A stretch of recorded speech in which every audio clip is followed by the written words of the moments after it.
तब गुड़गांव में जॉब करता था। उसने कहा बेटा फाइनेंस का सारा काम तो मुंबई में है, तू उधर जाएगा और ये जो प्रेजेंट जॉब में तू 50,000 कमा रहा है, ये तेरा 50,000 की जगह शायद तू 10,000 ही कमा पाएगा, और कोई जूनियर तेरा सीनियर बनेगा, और फिर वो शायद तेरे को ईगो में समझ में नहीं आएगा, क्योंकि एक छोटा बंदा तेरे से एज में कम है, एक्सपीरियंस में भी कम है, वो भी तेरा बॉस बन रहा है। तो वहाँ से एक चीज़ ये भी क्लियर हो गई कि उधर भी नहीं जा सकता, वो भी नहीं कर सकता। तो फिर अल्टीमेटली एक अंतर मन से बातें आ रही थी और अंदर से विश्वास नहीं हो पा रहा था अपने ऊपर। फिर वो चीज़ क्या हुई, मेडिटेशन करके अंदर इतना कॉन्फिडेंस आ गया कि मैंने जॉब को छोड़ा, और बुक्स इतनी स्टॉक मार्केट की उसी पीजी में जिसमें मैं रहता था, मैंने पीजी छोड़ा नहीं, मैं वापस कानपुर नहीं गया, मैं वहीं पे रहता रहा, 1 डेढ़ साल रहा, और सारे पीजी के बच्चे चले जाते थे अपने ऑफिस वगैरह, वो मेरा पीजी फ्री हो जाता था पूरा, कोई डिस्टर्ब करने वाला नहीं होता था, और जब तक उनका आने का टाइम होता था मेरा सोने का टाइम हो जाता था। तो वो लगातार कंटिन्यू मैंने कई किताबें पढ़ी, मोटिवेशन से रिलेटेड भी पढ़ी, स्टॉक मार्केट से रिलेटेड भी पढ़ी, और मेरी अच्छी खासी लर्निंग हो गई उससे, बहुत तगड़ी लर्निंग हो गई। इंट्राडे फिर भी मैं कर रहा था लगातार, लेकिन अब मेरे पास में कई सारी ऐसी टेक्निक्स आ गई थी जिनको अब टेस्ट करने का, और वो अच्छी बात ये थी कि वो टेक्निक्स पोजिशनल में ही टेस्ट हो सकती थी। इंट्राडे में तो मैं बस शायद लत की वजह से कर रहा था, और फिर जब मेरे को रियलाइज़ हुआ, मैंने इंट्राडे को रोका और पोजिशनल में शिफ्ट हो गया। तो अभी रुचिर भाई आप जो ट्रेड करते हैं वो प्योरली इंट्राडे है या पोजिशनल है, या क्या करते हैं आप अभी? मैं पोजिशनल करता हूँ। अब पोजिशनल में अगर मैं आपको बताऊँ, जो जैसा आपने बोला कि अगर मैं क्रक्स दे दूँ अपने मेथड का यहाँ पे इस वक्त, तो मैं एक एग्जांपल बताता हूँ। एक स्टॉक है, वो अक्टूबर एंड से लेकर दिसंबर के एंड तक भागता है, और 25-30% भागता है। अब 25-30% अगर वो भाग रहा है, 2 महीने भाग रहा है, आप सोचो हम लोग किसके लिए परेशान है कि हमें 5% रिटर्न मिल जाए, या मार्केट में अगर आए तो 15% म्यूचुअल फंड दे रहा है। इस कंडीशन में हम देख रहे हैं कि 25% तो यार ये 2 महीने में ही दिए दे रहा है। अब ये अगर ऐसी मेरे को साइकिल मिल जाए, हर महीने के लिए 5 स्टॉक की तो मिल जाए, तो मेरा काम बड़ा आसान हो जाता है। मान लो मैं मान रहा हूँ कि 4 महीने करेक्शन चल रहा होगा, 5 महीने करेक्शन चल रहा होगा, मगर बाकी महीनों में तो मेरे को अच्छा रिटर्न मिल जाएगा। नेट में अगर मैं साल भर में 30-40% का भी रिटर्न निकाल पाता हूँ तो मेरे लिए बहुत बड़ी जीत है, जो कि एक नॉर्मल इन्वेस्टर या ट्रेडर समझ नहीं रहा है।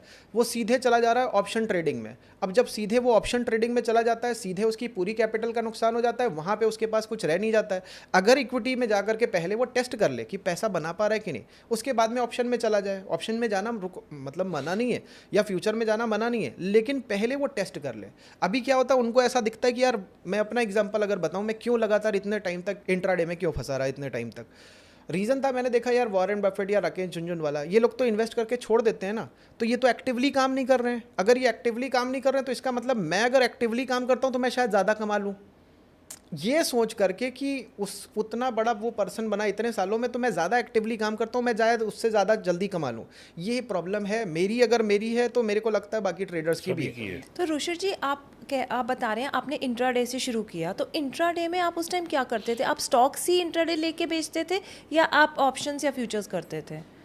मैं इन जनरल ज़्यादातर मैं तो स्टॉक्स में ही कर रहा था। जॉब के टाइम पे तो ऑप्शंस में इतना नहीं कर पाते हैं। कुछ ऐसी चीज़ें थी, जैसे एक एग्जांपल आपको बताऊं, निफ्टी में अगर चले गए, बहुत सारे निफ्टी में ज़्यादा कुछ ना कंपनी की रिपोर्ट स्टडी करनी है, ना कुछ फंडामेंटल, ना कुछ देखना है, अल्टीमेटली उसमें ऑप्शन में ट्रेड करते हैं। अब मैं एक एग्जांपल बताऊं, अगर मैं अच्छा ट्रेड भी कर रहा हूं तो मेरे को करने नहीं दिया जा रहा है। मैं एग्जांपल बताता हूं, मेरे को एक एग्जांपल याद है, मैं इन द मनी ऑप्शंस में काम करता था। मैंने एक बार शायद 100 रुपये 150 रुपये की ऑप्शंस होंगी, इन द मनी थी, और उन पर काम किया, करने की कोशिश करी, लेकिन ब्रोकर ने क्या बोला, ये दूसरा ब्रोकर था, इसने बोला सर इतनी वाली ये वाली लॉट लोगे, इससे अच्छा 7 रुपये की ये लॉट है और ये इतनी क्वांटिटी में आ जाएंगी।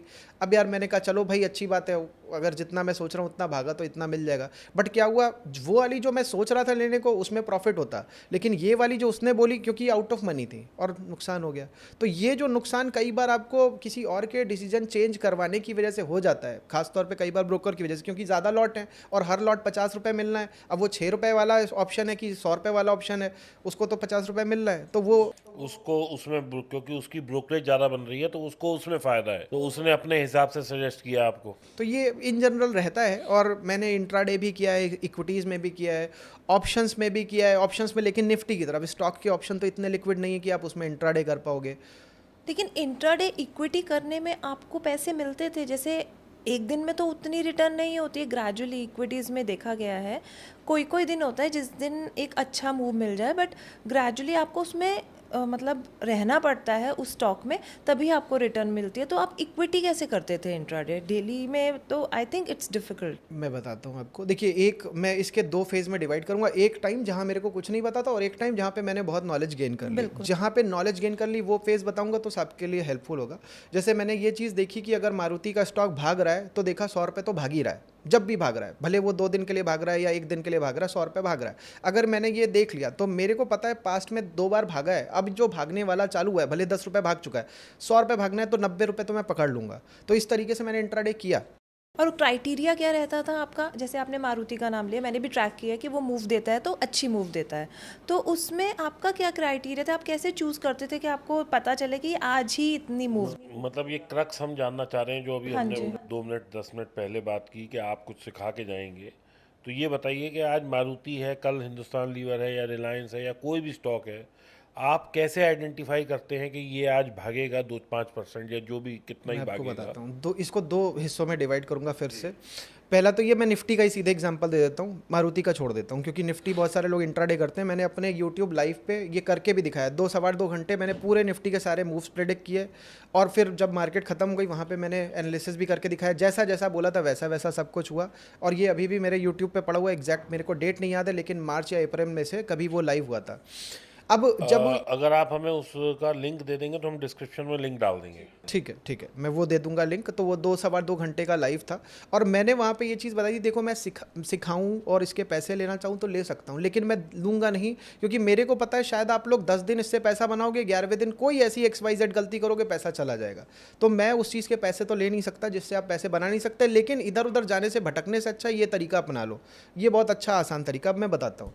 मैंने देखा मिनट का चार्ट लगाया निफ्टी का, मैंने देखा एक जगह पे बॉटम लगाया, अगला बॉटम लगाने में वो 32 मिनट 35 मिनट लमसम लगाया उसने। उसके बाद फिर अगला बॉटम 30-32